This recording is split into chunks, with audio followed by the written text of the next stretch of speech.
So I grew up in a small rural community in New Zealand in the Rangitikei called Scott's Ferry.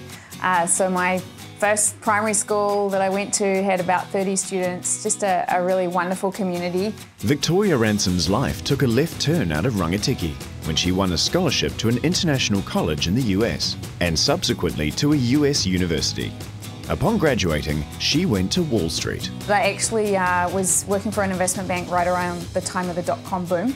So I got exposed to a bunch of entrepreneurs. So that was the first time in my life where the idea was planted in my mind of, you know what, I could actually create my own career. I could create my own business. But the world of finance wasn't for them. So Victoria and her boyfriend Alan Chouillard returned to New Zealand to set up Access Trips, a travel company targeting young professionals for sports vacations based in Wanaka.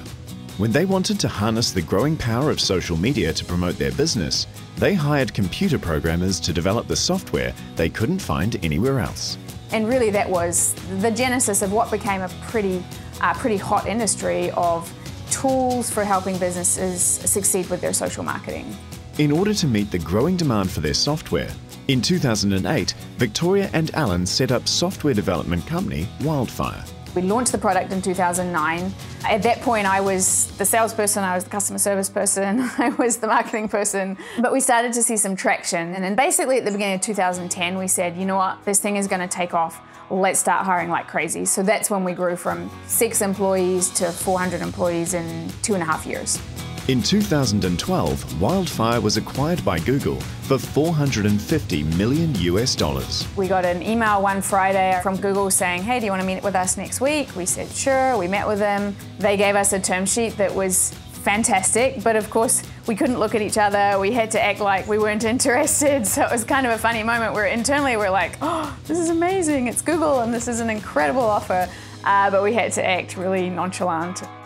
Google was willing to acquire all of our employees, so it meant all of our employees were going to get to work at Google, which is repeatedly listed as the best place to work in the world. So it just felt like a really good outcome for this wonderful team that we had built, and that was really important to us. Networks, I think, no matter what country you're from or where you are, they're critical. And particularly, I've seen that in Silicon Valley. New Zealanders that have already paved the way can make it so much easier for other New Zealanders that are trying to get into the area. Now, at the end of the day, you've still got to stand on your own 2 feet. You've still got to have a great idea and be a great person. But to have others to be able to help open those doors for you and to give advice is invaluable, I'd say.